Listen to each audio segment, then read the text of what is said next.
النبيين والصديقين والشهداء والصالحين وحسن أولئك رفيقا.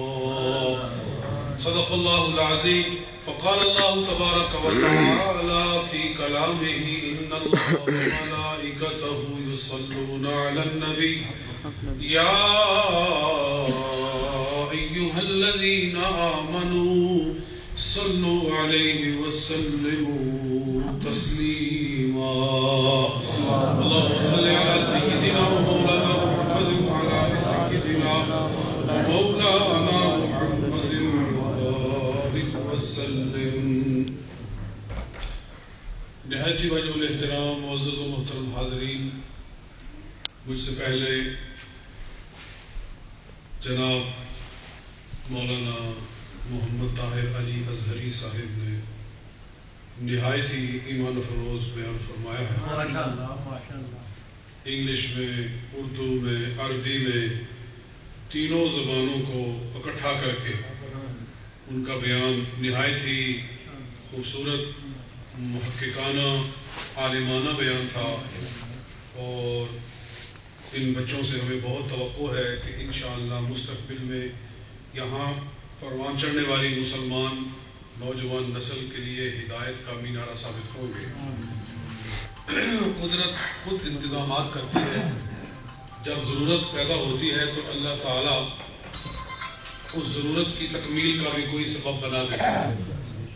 جب ہم شروع میں یہاں آئے تھے تو ہم چونکہ پاکستان کے پڑھے ہوئے ہیں، دینی مدارس میں انگلش کا انتظام نہیں ہے، تو ہم بھی فکر مند تھے. اور مسلمان ہمارے ساتھی بھی یہ بات اکثر کرتے تھے، ان نوجوانوں کا کیا بنے گا، ان تک اسلام کا میسج کنوے نہیں ہو رہا ہے، علماء انگلش میں اس طرح بیان نہیں کر سکتے ہیں کہ یہ بچے سمجھ سکیں، یہ نوجوان سمجھ سکیں.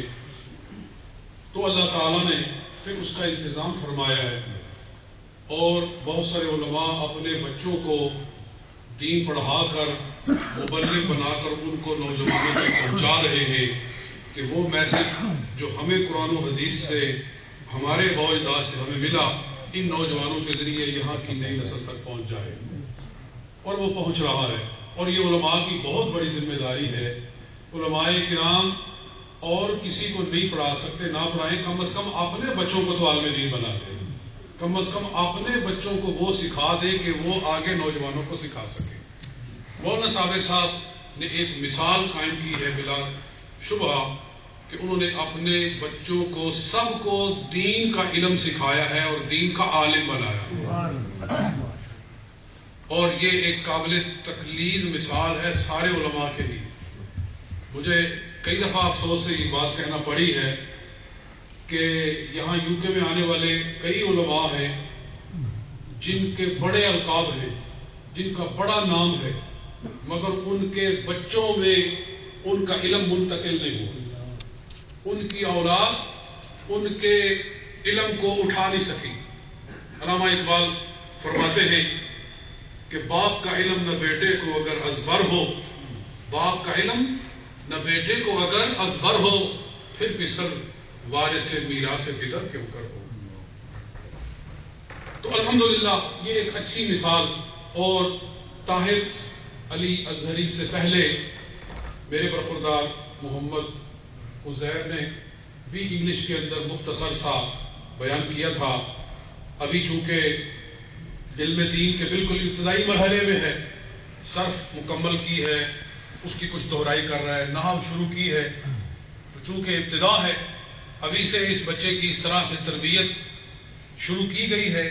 توقع ہونی چاہیے کہ اللہ تعالیٰ اس بچے کو بھی دین کا ایک مضبوط اور بہترین مبلغ بنائے انشاءاللہ العزیز. اور آج جو گفتگو ہو رہی ہے وہ انتہائی حساس، بہت ہی نازک اور بڑی ہی بیسک قسم کی ہے کہ ہم اہل سنت و جماعت ہیں.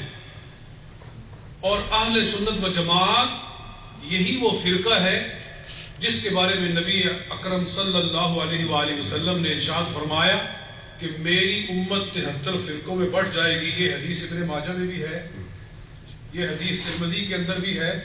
سرکار نے فرمایا ستفترق امتی علی 73 فرقۃ, میری امت 73 فرقوں میں بٹ جائے گی. کلہم فی النار الا واحدۃ, سب جہنمی ہوں گے, ایک جنتی ہوگا. صحابہ نے پوچھا کہ وہ کون ہے؟ سرکار نے فرمایا ما انا علیہ واصحابی, جس رستے پر میں ہوں اور میرے صحابہ ہیں. یہی فرقہ نجات والا فرقہ ہے. اور ہم اپنے آپ کو کیوں کہتے ہیں اہل سنت و جماعت؟ اس کا معنی بھی یاد رکھنا چاہیے. اہل سنت و جماعت, یہ کیوں؟ اس لیے اہل سنت کا معنی ہے سنت کو اپنانے والے, حضور کی سنت کو اپنانے والے. اور جماعت کا معنی ہے صحابہ کی جماعت کے پیچھے چلنے والے. جماعت سے مراد کون سی جماعت؟ صحابہ کرام کی جماعت. اور یہاں ایک جماعت کے لفظ یہ بھی یاد آیا کہ سارے صحابہ اور اہل بیت میں فرق نہیں ہے. اہل بیت بھی صحابہ ہیں. جو اہل بیت ہیں کیا وہ صحابہ نہیں ہیں؟ مولا علی شیر خدا حضور کے اہل بیت ہیں, کیا صحابی نہیں ہیں؟ وہ بھی صحابی ہیں. اور حضرت امام حسن امام حسین رضی اللہ تعالیٰ عنہما دونوں حضور کے اہل بیت ہیں اور دونوں حضور کے صحابی بھی ہیں. تو صحابی میں اور اہل بیت میں کوئی فرق نہیں ہے. صحابہ وہ جو حضور کے خاندان میں سے ہیں وہ سارے اہل بیت ہیں اور وہ صحابہ بھی ہیں.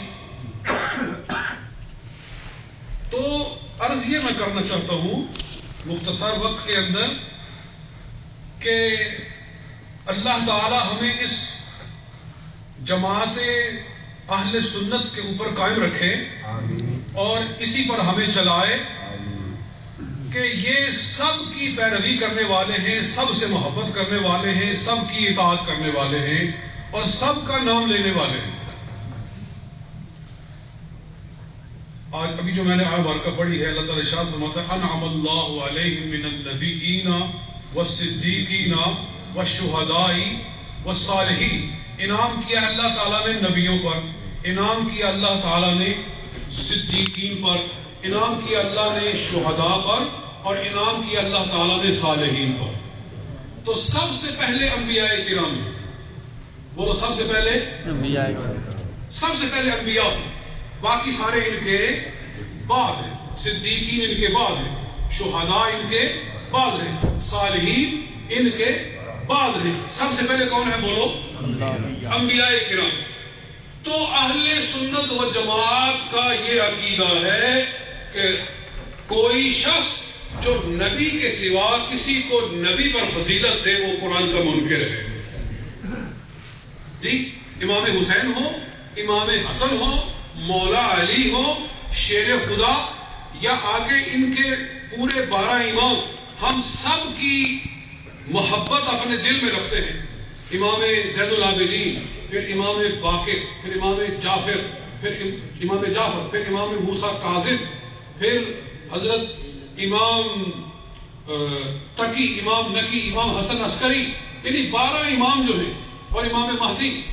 ان سارے کے سارے اماموں کے بارے میں امام اہل سنت امام احمد رضا فاضل بریلوی رحمۃ اللہ تعالی علیہ نے اپنے ملفوظات میں صاف ارشاد فرمایا ہے یہ اپنے زمانے کے سارے ہی غوث تھے.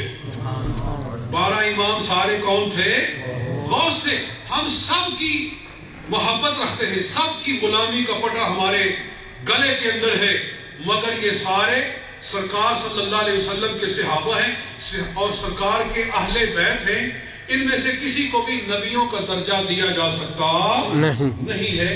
اس محرم کے مہینے میں کچھ لوگ اس طرح سے بھی بیان کرتے ہیں کہ ان کے ذریعے نبیوں کو نبوت حاصل ہوئی. نعوذ باللہ من ذالک, کہ 12 اماموں کے ذریعے نبیوں کو نبوت ملی. یہ بات غلط ہے. اہل سنت و جماعت کا یہ بنیادی عقیدہ ہے کہ انبیاء کرام اللہ کی ساری خدائی میں سب سے افضل ہے.